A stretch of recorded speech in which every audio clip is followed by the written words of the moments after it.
Pedir para vocês abrirem a Bíblia de vocês no livro de Tiago, no capítulo 4, e nós vamos ler do verso 4 ao verso 6.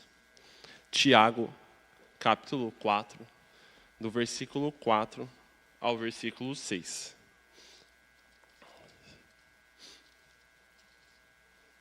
Todos acharam? Quem achou, diz amém aí. E Tiago, capítulo 4, do verso 4 ao 6. Vou ler aqui com vocês. Adúlteros, não percebem que a amizade com o mundo os torna inimigos de Deus? Repito, se desejam ser amigos do mundo, tornam-se inimigos de Deus. O que vocês acham que a Escritura quer dizer quando afirmam que o Espírito colocado por Deus em nós tem ciúmes? Contudo, Ele generosamente nos concede graça, como dizem as Escrituras. Deus se opõe aos orgulhosos, mas concede graça aos humildes. Quero que você abaixe a sua cabeça nesse momento, vamos orar juntos. Senhor, eu quero te agradecer pela tua fidelidade, pelo teu amor, pela tua bondade, Senhor. Eu quero te agradecer pelo teu sustento, eu quero te agradecer porque o Senhor se manifesta no meio da tua igreja, trazendo paz, alegria e consolo. Sabemos, Senhor Deus, que a tua igreja passou por uma semana com muitos altos e muitos baixos, Pai. Mas, Senhor Deus, sabemos que o Senhor é o Deus do vale e também é o Deus dos montes, Pai. E rogamos a Ti que neste momento a Tua palavra ela venha, Senhor Deus, ser semeada em terras férteis, Pai. Que nossos corações estejam disponíveis para receber essa semente, Pai. Porque sabemos que a palavra do Senhor ela não volta vazia, mas cumpre aquilo que lhe apraz. Então a minha petição, a minha oração, Senhor, use-me conforme o Senhor deseja e que a tua igreja, o teu povo, Senhor Deus, também esteja sensível àquilo que o Senhor quer falar, Pai. Senhor, retira de nossas mentes, de nossos corações, todas as distrações, tudo aquilo que de alguma maneira tenta, Senhor Deus, nos dispersar e que possamos, Pai, com a graça do Senhor, assimilar aquilo que o Senhor quer dizer a nós. Em nome de Jesus. Amém. E eu acho esse texto... e na verdade todo grupo de pessoas que se encontram com esse texto e até acadêmicos acham o texto complexo pelas afirmações e pelo quão incisivo esse texto é, né? Ele começa ali falando, né, adúlteros, ou em algumas outras versões vai falar infiéis, né? Então Tiago ele faz afirmações categóricas, claras. E o meu objetivo com vocês hoje é exatamente explorar essa riqueza, explorar esse texto de uma maneira um pouco mais profunda. Esse é o meu objetivo e espero que nós consigamos alcançar esse objetivo juntos. Amém? Amém. E aí eu quero perguntar para vocês antes, quantas vezes esse texto em específico chamou a sua atenção? E do que se trata, né, quando o Tiago fala da amizade com o mundo? O que seria essa amizade com o mundo? Né? Como Deus pode ter ciúmes de nós? Afinal, ciúmes parece ser uma coisa um tanto quanto estranha, não é mesmo? Quando a gente fala assim, nossa, você tem ciúmes dele? Parece um negócio meio possessivo, né? Uma palavra meio estranha. E como Deus pode ter ciúmes de nós? Né? E qual que é a relação entre os ciúmes e a graça que é citada? Como que essas duas coisas elas se relacionam? E é isso que a gente vai descobrir hoje. Eu espero que a gente consiga avançar muito e que, acima de tudo, a palavra do Senhor seja semeada nos nossos corações. Amém? Então vamos lá, primeiro ponto, de que tipo de amizade Tiago está falando? Né? No texto aqui ele vai falar, não percebem que há amizade com o mundo, né? E ele usa esse termo amizade. E para a gente entender um pouco mais isso, a gente tem que mergulhar no texto, na sua origem, né? Porque o grego, ele, por exemplo, a gente fala amor, né? Amor é uma palavra só e assim, a gente vai falar amor para o filho, amor para a esposa, né? Às vezes, se tem um amigo muito especial, a gente vai falar que ama esse amigo, e tudo é amor, certo? Só que no grego não é assim. No grego, cada palavra ela vai ter uma definição de amor, né? Então, por exemplo, nós vamos ter a filia, que é o amor de amigo, né? Que é aquele amigo mais chegado que o irmão. Então, no grego se diria filia, esse amor de amigo, né? Tem o amor também da família, que é o storge, que é o amor entre, por exemplo, eu e minha esposa, eu e minha filha, esse amor da família, né? Também tem o amor eros, né? Esse amor eros é o amor da paixão, o amor que arde, aquela questão, né? Enfim, romântica, vamos dizer assim. E nós temos também o amor ágape, né? Que é quando vai retratar o amor de Deus pelo seu povo, o amor incondicional, aquilo que não tem nenhuma barreira, não tem nada que se limite esse amor, né? E o termo aqui utilizado por Tiago, ele vai falar do termo filia, né? Que é esse amor de amigo, né? Então, quando ele cita, né, sobre o fato da amizade, ele não está querendo dizer de uma relação superficial. Quando ele fala dessa amizade, não é uma relação simples, né, de tomar conhecimento. Eu vou dar um exemplo. Tem lá o Carlos. O Carlos é o nosso tesoureiro, para quem não conhece. Carlos, homem bonito, elegante. E ele tem lá os seus colegas de trabalho, certo? Só que assim, há de convir que ele talvez não conheça da vida de todos os seus colegas de trabalho.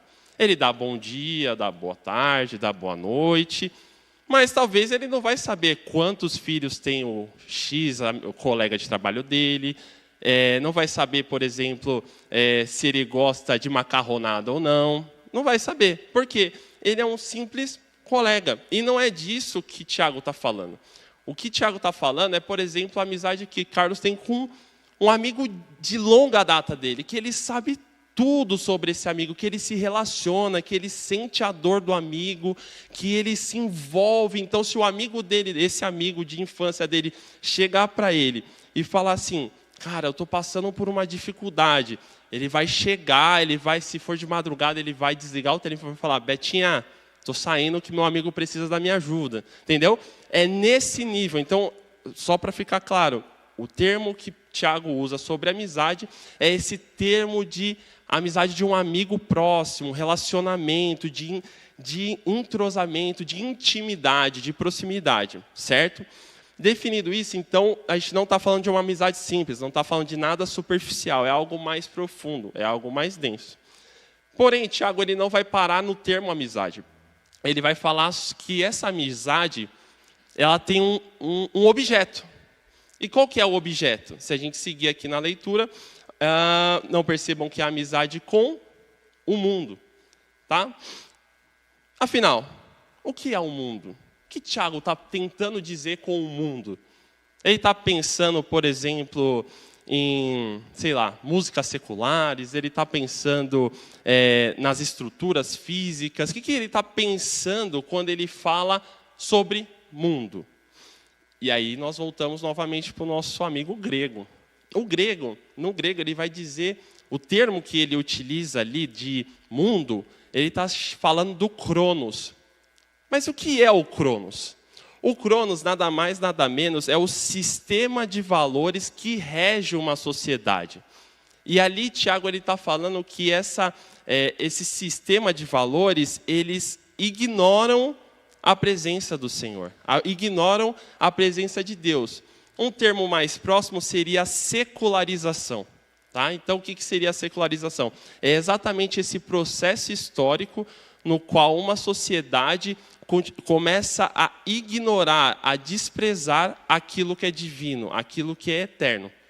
Então, quando ele fala sobre a amizade com o mundo, ele está falando do mundo. Quando ele fala mundo, não está falando simplesmente do ouvi uma música secular, ou estou conversando com alguém que é de fora. Não é disso que ele está falando. Ele está falando de um sistema de valores. E aí, o que seria esse sistema de valores? Você sabe aquele egoísmo, por exemplo, o pessoal que está na escola, tudo, aquele egoísmo que o cara fala, não vou te emprestar não, isso aqui é meu. Minha filha está nessa fase. É meu, tudo é meu.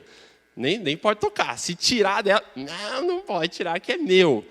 Sabe esse egoísmo que existe por muitas vezes? Sabe esse consumismo desenfreado que a gente vê muitas pessoas, às vezes não pode, saiu da porta de casa, tem que comprar alguma coisa. Se não comprar, parece que não está feliz, não está contente, nunca vai estar feliz se não sair no shopping comprar uma bolsa, ou comprar um sapato, ou comprar uma roupa diferente. Sabe isso? Sabe aquele jeitinho brasileiro que a gente às vezes vê nos negócios, de dar aquela ajustadinha? Não, fica tranquilo, vamos fazer um gatinho aqui que dá tudo certo.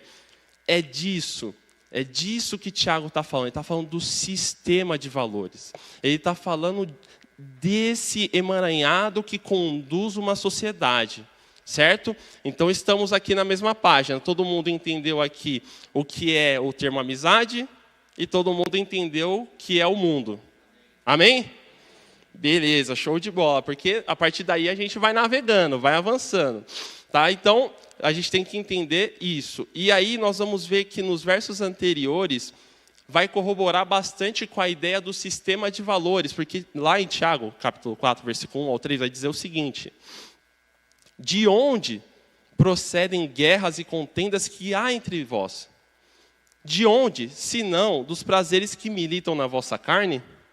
Cobiçais e nada tendes, matais e invejais e nada podeis obter. Viveis a lutar e a fazer guerras, nada tendes, porque não pedis. Pedis e não recebeis, porque pedis mal, para esbanjardes em vossos prazeres. Então, tudo aponta aqui para o que? Um desvio de valores. O problema que Tiago está apontando aqui não são as relações externas, não é com relação ao exterior. Ele está falando daquilo que vem de dentro, daquilo que está no interior. Porque o corrompimento do sistema de valores não começa de fora, começa dentro, no nosso coração. E quando nós vamos para Provérbios, capítulo 4, versículo 23, a Bíblia deixa uma advertência muito clara, que é: acima de todas as coisas, guarde seu coração, pois ele dirige o rumo da sua vida. E é nesse sentido que Tiago está trazendo, de nós guardarmos, de termos o cuidado com o sistema de valores que está regendo o nosso coração. Amém? Vamos para o segundo ponto, né? Por qual motivo Deus teria ciúmes de mim? Como eu disse, quando a gente fala sobre ciúmes, sei lá, não me parece ser uma palavra convidativa, e muito menos eu consigo extrair um contexto bom dela. Porque ciúmes é algo, na nossa realidade, no nosso contexto, trata-se de algo possessivo. Quando alguém fala que tem ciúmes de alguém, por exemplo, se eu falar para vocês hoje que eu tenho ciúmes da Carol, vocês vão me olhar com bons olhos? Vai? Eu acho que não. Ciúmes possessivos. Fala, não, Carol não pode sair para nenhum lugar. Não, eu acho que não, né? E, gente, tá tudo certo, eu não tenho isso não, tá? Fique bem claro, o pessoal que está em casa, fique bem claro, não tem isso, tá? É só um exemplo. Mas o que eu quero dizer? Que o contexto de ciúmes, no nosso contexto, ele leva para um contexto totalmente diferente, muito mais de possessão. Mas a ilustração que vem sobre a mente de Tiago não é essa, tá? Quando a gente ouve sobre essa questão dos ciúmes, na nossa realidade, ela tem uma conotação e um contexto. Mas, para a mente de Tiago, não. Quando nós vamos ver, por exemplo, porque o termo no original também se trata de ciúmes, para ficar claro. Quando nós vamos ver no grego, o termo usado é ciúmes também, tá? Só que eu quero avançar um pouco mais com vocês, para vocês entenderem qual que é a visão de Tiago sobre os ciúmes, né? Vamos abrir lá em Êxodo, capítulo 20, versículo 5. Quem puder abrir aí, Êxodo, capítulo 20, versículo 5.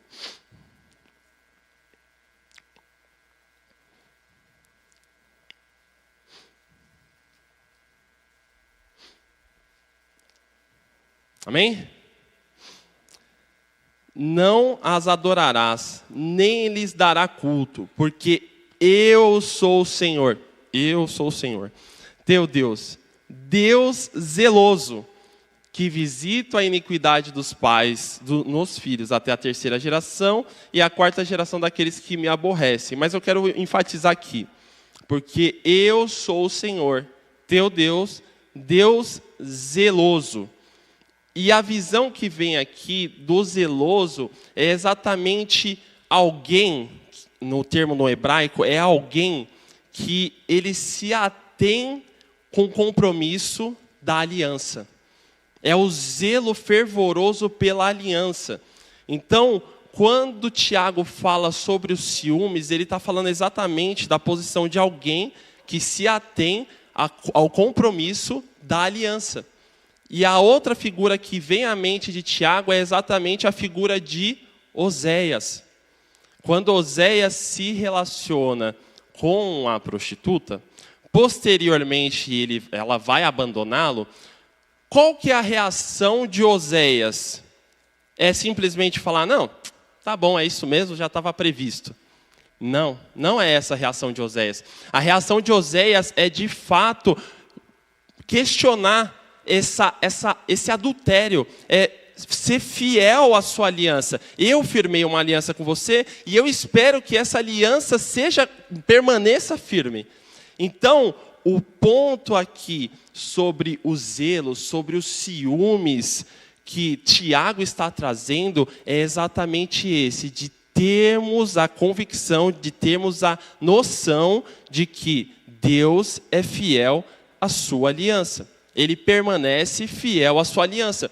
E ele não vai deixar, ele não vai abandonar o seu povo quando o povo achar que, não, Deus não se importa, como muito a gente já falou sobre isso algumas vezes, que os agnósticos tinham essa visão de mundo, de que Deus criou o mundo, criou tudo que há nele e, posteriormente, largou mão. Falou, vivam e eu estou aqui no meu trono.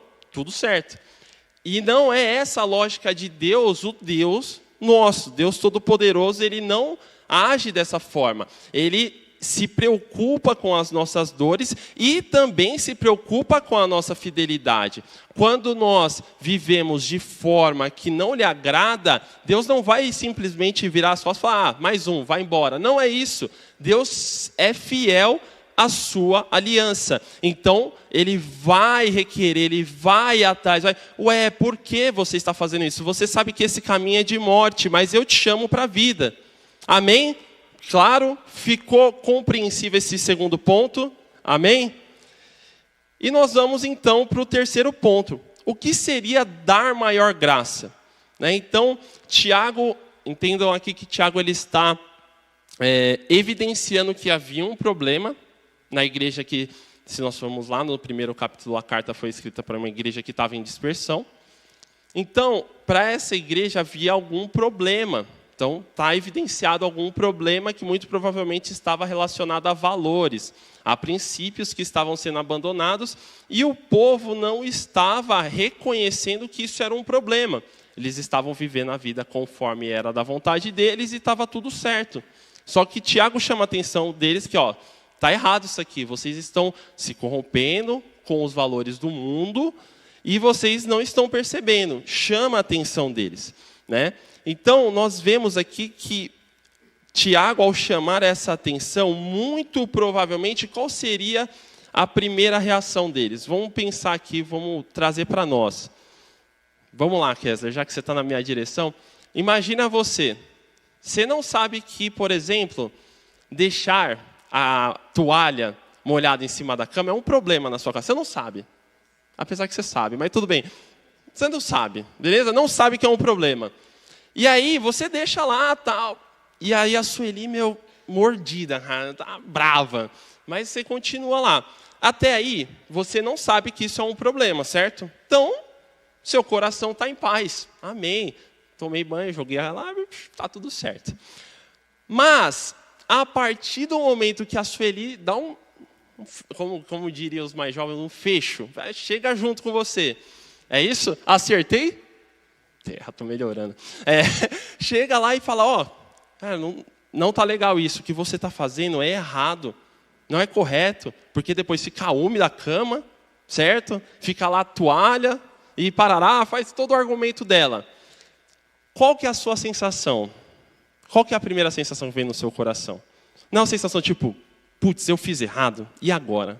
O que eu faço para reconquistar o coração da gatinha de volta? Não é? Não fica esse sentimento de tipo, putz, eu preciso fazer alguma coisa agora para a noite terminar bem, porque deu ruim, eu cometi um erro aqui. Não fica esse sentimento de, puxa, eu preciso fazer alguma coisa. E a preocupação de Tiago era exatamente o quê? Eu estou chamando vocês para o arrependimento, estou chamando vocês para ver o que está de errado, mas, calma, eu quero o quê? Eu quero que vocês entendam que existe a graça. Eu quero que vocês entendam que há um caminho para mudar isso, né? E aí, quantas vezes... Vamos ver, o Kessler, pelo menos, ele está de boa, né? Ele refletiu na vida dele, lá falou, putz, está errado, realmente, vamos corrigir a rota. Mas vocês já pararam para pensar quantas vezes nós, com relação a Deus, nós vemos que tem algo na nossa rotina que está errado, que não está correto, que pode ser melhorado, mas ainda assim, às vezes a gente fala, nossa, puxa, mas eu não consigo, mas isso é difícil, mas isso é, isso eu já ouvi, hein? Já estou muito velho para fazer isso, E na realidade a gente acaba acreditando a força em nós e se esquecemos que existe um Deus que nos capacita à transformação. Por quê?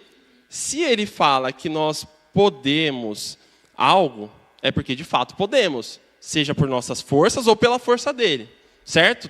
Deus não falaria aqui para a gente que poderia algo e a gente não pudesse. Tem alguma coisa muito errada aí, entende?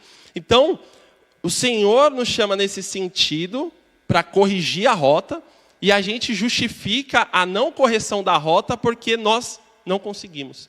E, de fato, esquecemos de que Deus é soberano para nos transformar, para nos moldar, para nos fazer pessoas diferentes. Por exemplo, aquelas pessoas que têm aqueles acessos de raiva, né? Fúria, fica brava, tal. Deus é poderoso para transformar isso. Aquelas pessoas que talvez são omissas diante de uma situação, Deus é poderoso para transformar isso também. Aquelas pessoas que porventura entram eu tenho essa dificuldade, entra na direção do carro lá, parece que vira uma chavinha, fica doidão, né? Começa a ir rápido, começa a correr, começa a buzinar e começa... Deus é poderoso para transformar isso também. Então Deus é poderoso para atuar em todas as camadas das nossas vidas, desde as mais fáceis até as mais complexas. Desde a toalha até os acessos de ira, de raiva, de fúria e de qualquer outra coisa. Deus é poderoso para nos transformar. O que nós precisamos fazer? Nós precisamos ser humildes. Nós precisamos ser humildes. Nós precisamos reconhecer a nossa posição e entender que existe um Deus, Jesus Cristo, Ele pode transformar todas as coisas. Não é uma ou outra. Não é você olhar para o seu amigo, o seu irmão que está do lado e falar, nossa, olha como Deus fez na vida dele. Mas na minha vida, Deus, é difícil. Não, Deus pode transformar todas as coisas, em todos os momentos, em todas as ocasiões. Deus é poderoso. E aí a gente, caminhando aí um pouco para o fim, do meio para o fim, para não falar que está no fim. Aí nós vamos para o nosso quarto e último ponto. Tiago, ele falou sobre a questão da amizade com o mundo, né? Falou o que é essa amizade, o que é esse mundo, falou que é possível ajustar a rota por meio da graça, mas tem um passo que ele é muito importante, que é como nós respondemos a essa graça. Porque não adianta nada a graça estar disponível e não ter uma resposta. É eu falar com o João, oi, bom dia, tudo bem? E ele fazer isso que ele fez agora, não me responder. Entendeu? É exatamente isso. Precisa ter uma resposta. E como o Tiago vai nos instruir nisso? E aí nós vamos lá, Tiago, capítulo 4, versículo do 7 ao 10, vai dizer o seguinte.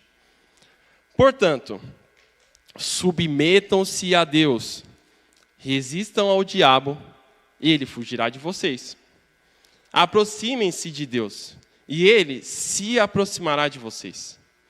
Lavem as mãos, pecadores. Purifiquem o coração, vocês que têm a mente dividida.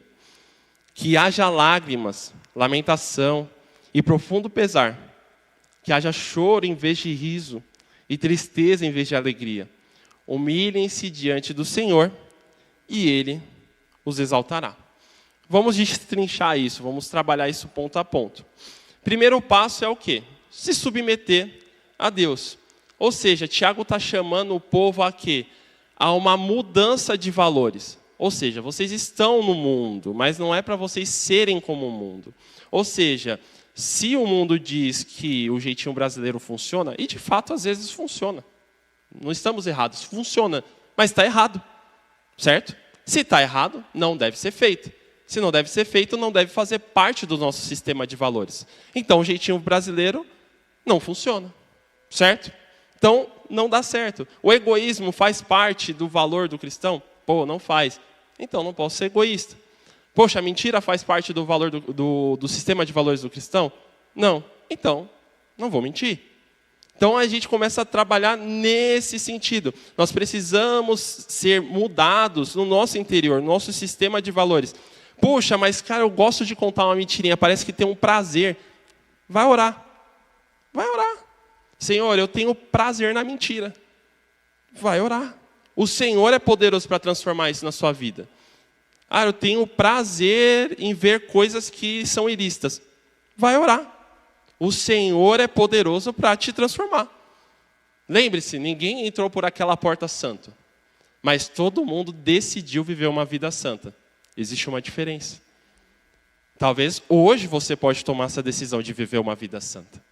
Talvez hoje você possa escolher se submeter a Deus. É uma escolha. Você precisa ser intencional.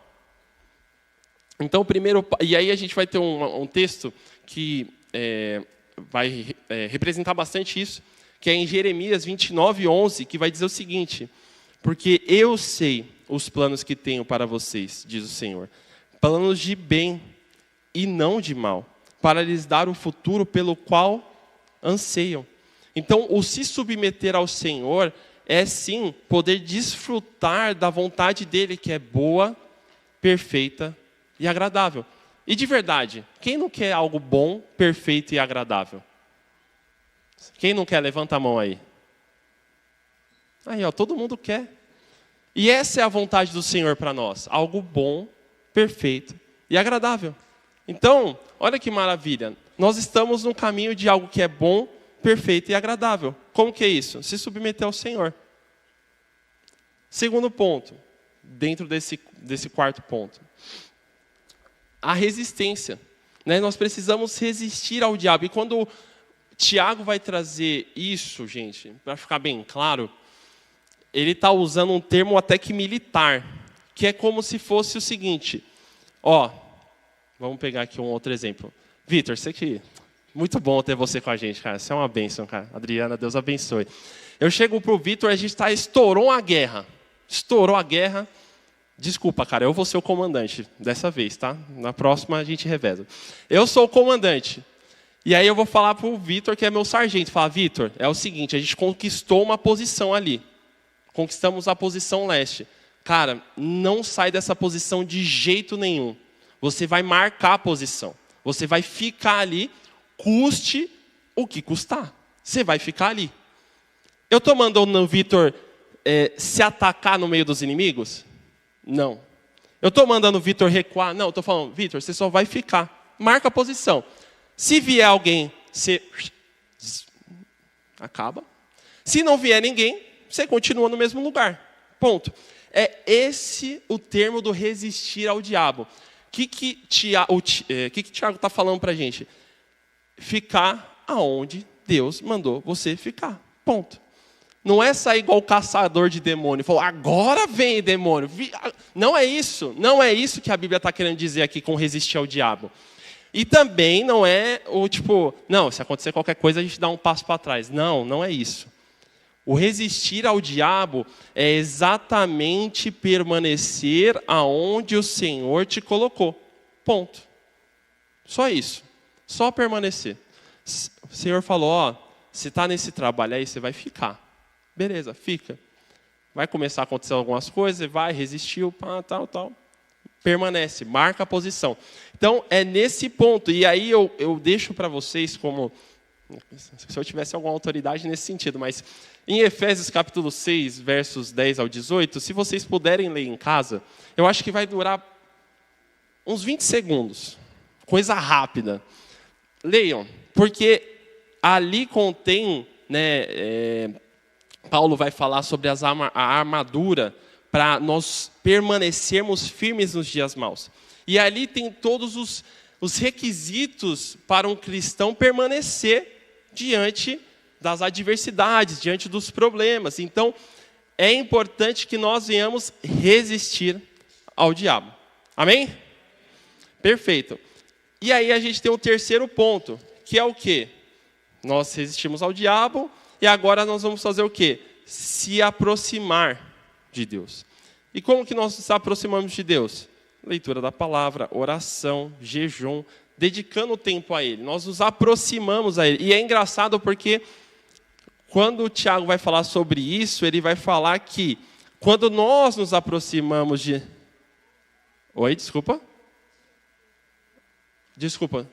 Efésios capítulo 6, versículo do 10 ao 11. Quem puder me ajudar, se quiser deixar na tela aí. Valeu, Samuca, você é embaçado, cara. Vamos lá. Então, essa questão do aproximar é interessante que Tiago ele não fala, ó, se aproximem de Deus, ponto. Não é isso que ele fala. Se aproximem de Deus e Ele se aproximará de vocês. Você vê que o interesse de Deus em se relacionar com nós é tão grande que ao ver o nosso empenho nessa via de buscá-lo, o Senhor se aproxima de nós. É um caminho quase que convergente? É convergente, né? De convergência. Eu vou buscando ao Senhor e o Senhor também vem ao meu encontro. Então, isso mostra o quão o Senhor é gracioso para conosco. O Senhor tão grande, tão formoso, que fez céus, terra, mar, tudo que nele há, Ele vai, eu aqui, que é tipo um grão de areia no meio do universo, Ele vai lá e fala, eu vou me aproximar de você. Você está se aproximando de mim? Eu vou me aproximar de você. De verdade, é 1 em 8, sei lá, é 8 bilhões que a gente está? De pessoas... Obrigado, Joãozão, você é o meu estatístico aqui. 8 bilhões. E Ele se move em minha direção quando eu me direciono a Ele. Uau! Gente, um Deus todo-poderoso se direciona para mim quando eu busco a Ele. Então, é nesse sentido, essa profundidade que Tiago quer trazer. É um Deus que não está distante. É um Deus que não fica só no seu trono olhando e, aconteceu uma coisa, ignora porque está no curso do mundo. Não é isso. É um Deus que se importa com a sua criação. Um Deus que se aproxima da sua criação. Um Deus que está presente com a criação. Amém? E nós vamos ali para o quarto ponto dentro desse texto, que é o quê? Lavar a mão e purificar o coração. E aí aqui, Tiago está remetendo um pouco sobre alguns costumes judaicos, que é exatamente todo ritual, né, de purificação ou de oferta de holocaustos. Eles tinham que lavar a mão antes. E a mão também, ela expressa a ação. Né? Então, quando a gente vai fazer alguma coisa, normalmente é sempre, né, com as mãos e tal. Então, ele está falando muito sobre a ação. Quando ele fala sobre essa questão de... lave as mãos, é exatamente sobre isso, da gente purificar os nossos atos, de nós rever os atos. Puxa, o que eu estou fazendo? Está correto? É o ideal?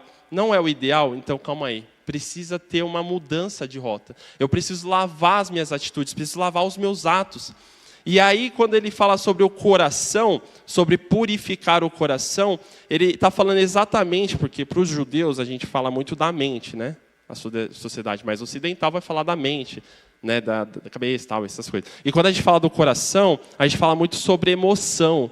Só que para o judeu, o coração é todo o ser, é todo o íntimo do ser. Ele não está relacionado apenas à emoção, mas à razão, ao pensamento e a tudo isso. Então, quando ele fala sobre purificar o coração, é de fato purificar o seu interior, de mudar o seu sistema de valores, de alterar de fato. Mas vocês veem que tudo isso só acontece quando nos submetemos ao Senhor. Então não adianta eu querer aqui por esforço, igual tivemos ontem aqui, a festa do milho, e muito legal, sensacional. Me desculpe, meus irmãos, quem não veio, perdeu. Essa é a verdade. Foi muito top, muito bom. Prender as pessoas, que legal. Fazer o papel da polícia, que legal, foi muito bom. Não, prender o pastor, acho que foi o ápice, né? Deus, não leve em conta esse erro, viu? Perdoa, viu? Mas tudo isso, se não estiver ligado ao se submeter ao Senhor, é vão. De verdade, é vão. Porque não é o serviço que move o coração de Deus, é um coração quebrantado. O coração quebrantado, ó Deus, o Senhor não desprezará. É um coração transformado, é um coração que se submete à presença do Senhor, que se entrega na presença do Senhor. Então, e até quero ler com vocês que, quando a gente fala sobre, né, no final ele vai falar que haja lágrimas, lamentação, profundo pesar. Quando a gente vê esse texto, parece um texto pesado, né? Nossa, Tiago está chamando todo mundo para sofrer, né? Aí, para a igreja, vamos chorar, vamos sofrer. Mas o sofrimento que vem à mente de Tiago, é o mesmo sofrimento que Paulo vai descrever lá em 2 Coríntios. 2 Coríntios, capítulo 7, versículo 10 a 11, vai dizer o seguinte: porque a tristeza que é da vontade de Deus conduz ao arrependimento e resulta em salvação. Não é uma tristeza que causa remorso, mas a tristeza do mundo resulta em morte. Vejam, o que a tristeza que vem de Deus produziu em vocês? Trouxe dedicação, defesa de suas ações, indignação, temor, desejo de me ver, zelo e prontidão em punir a injustiça. Vocês mostraram que fizeram todo o necessário para corrigir uma situação. E é nisso que Tiago está falando. Quando ele fala sobre arrependimento, sobre chorar, sobre se lamentar, não é para ficar nessa situação, mas é para passar por essa situação e ter um valor, um coração transformado. Então, finalizando todo esse contexto, eu quero que que fique bem claro no nosso coração que o problema que nós temos, ele é muito maior do que muitas das vezes a pessoa vai falar em algumas situações, vai falar, não, toma cuidado com se envolver com pessoas do mundo e parará. Essa conversa meio, para mim, furada. Porque o problema não é esse. O problema não é se envolver com as pessoas do mundo, não é estar onde tem pessoas do mundo, não é ouvir uma música que é do mundo, que o artista é do mundo. Não é esse o problema.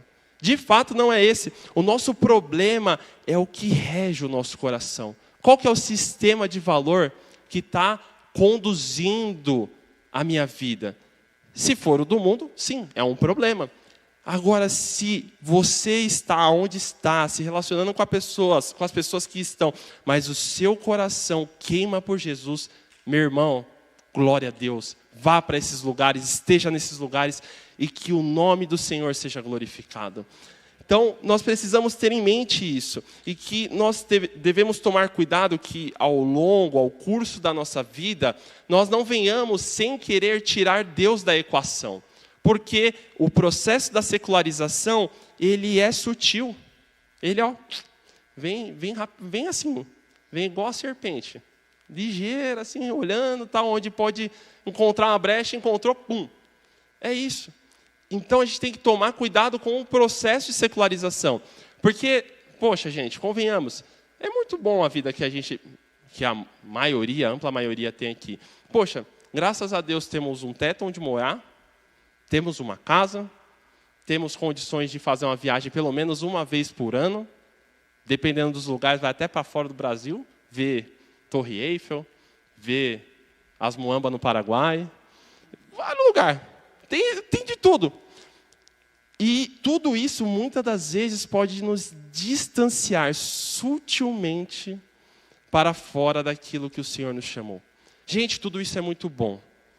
Só que, se Deus não estiver no centro, se Jesus não conduzir os valores de nosso coração, temos um problema. E nós devemos ter também clareza de que o Senhor, Ele se importa com o nosso comportamento. Ele não está à parte, Ele se importa com o nosso comportamento. Ele se importa com tudo que nós fazemos hoje. Se você está vivendo uma vida, você vem para a igreja bonito, arrumado, que nem eu, brincadeira, que nem o Carlos, que o Carlos é bonitão. Vem arrumadinho, pimposo, mas se você leva a semana fora dos parâmetros de Deus, meu irmão, não vale de nada. Me desculpa, não tem valor. Mas, glórias ao nome do Senhor, porque a graça se manifestou salvadora a todos os homens. Então, se hoje você vê que tem alguma coisa no seu coração que está fora daquilo que o Senhor tem para a sua vida, hoje é o dia. Hoje é o dia para você rever isso. E não dê desculpa para Deus, não fale que não é possível, que a sua idade não permite mais. Não dê esse tipo de desculpa. Porque o Senhor é poderoso para realizar infinitamente mais aquilo que pedimos, pensamos e imaginamos. Então, que hoje nós estamos na mesa do Senhor, nós lembramos do sacrifício do Senhor e lembramos que Ele não foi em vão, certo? Não foi em vão, porque esse sacrifício é que nos possibilitou a ter uma vida redimida aos pés da cruz e que nos levou à capacidade de sermos pessoas transformadas. Amém? Então, se estamos na frente desse banquete e lá na glória vamos celebrar na mesa do Cordeiro para todos sempre, amém, amém. É porque o Senhor pagou um preço muito alto. E Ele também tem poder para transformar a sua vida hoje. Amém? Eu quero orar com vocês. E nesse momento de oração, seja sincero com o Senhor. Seja sincero. Ninguém conhece o seu pensamento, viu? Se você pensar alguma coisa que você acha que é muito ruim, fique tranquilo. Ninguém aqui ao nosso redor está vendo o seu pensamento. É você e Deus. Coloque isso diante do Senhor. O Senhor é poderoso para realizar em nós coisas maravilhosas. O Senhor pode transformar a nossa vida. O Senhor pode transformar a nossa existência. O Senhor pode transformar isso que você acha que é um hábito terrível. O Senhor pode transformar hoje, agora. Porque o dia é hoje. Quero orar com vocês. Bondoso Deus, amado Pai, obrigado, Pai. Obrigado porque a Tua palavra ela é viva e eficaz e mais penetrante que uma espada de 2 gumes, Pai. Apta para discernir pensamentos e intenções, Pai. E a minha oração, ó Deus, é que no poderoso nome de Jesus, a palavra foi lançada, a semente foi lançada, Senhor, e de verdade eu não tenho controle algum sobre isso, Pai. Que bom que o controle é do Senhor, Pai. Que bom. Porque, Senhor Deus, como Paulo vai dizer, a 1 Coríntios, Paulo pode lançar a semente, Apolo pode regar, mas o crescimento é quem dá, é o Senhor. E a minha petição, Senhor Jesus, dê o crescimento dessa mensagem no coração dos teus filhos, Pai. Somente o Senhor pode cultivar uma terra, Pai. Somente o Senhor pode fazer florescer, Pai, num lugar onde não tem capacidade de florescer, Pai. Eu peço em nome de Jesus que o Senhor possa, nesse momento, revelar a cada coração, o mais íntimo, Pai, aquilo que é um problema, Pai, aquele hábito que, Senhor Jesus, não é adequado. Aquele vício, Senhor Jesus, que não é adequado. Aquela forma de viver que não é adequada. Senhor, traz ao coração, Pai, nesse momento, Senhor. Queremos, Senhor Deus, te servir, queremos te honrar. E queremos também, pelo Senhor, sermos transformados. Então, Pai, que nesse instante, cada coração aqui também reconheça com humildade, sim, a sua pequenez, mas também a tua grandiosidade, Senhor. O teu poder, a tua graça. E, Senhor Jesus, o quão poderoso tu és para transformar, Pai, todas as situações, todas, Não há uma delas que fiquem de fora disso. O Senhor é poderoso para transformar todas as situações. E a minha oração a Deus é que nesse momento, em cada coração, o Senhor possa trazer a paz que excede todo entendimento e possa trazer também a clareza ao coração dos teus filhos que essa situação que veio ao coração pode ser transformada pelo poderoso nome de Jesus.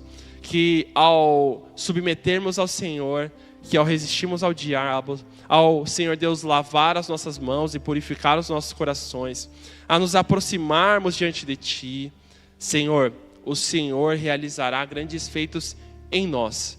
E Senhor Deus, para isso também, através de nós, eu oro em nome de Jesus. Realiza o Teu querer, realiza a Tua vontade. O Senhor tem a primazia, o Senhor tem o poder.